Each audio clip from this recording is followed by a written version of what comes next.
Wala ka bang napapansin sa iyong mga kapaligiran? Kay dumi na ng hangin, pati na ang mga ilog natin. Hindi nga masamang pag-unlad at malayo-layo na rin ang ating narating.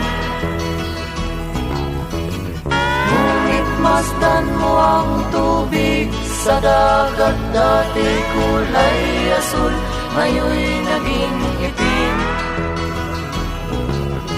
Ang mga duming ating ikinalat sa hangin, sa langit, huwag na nating paabutin.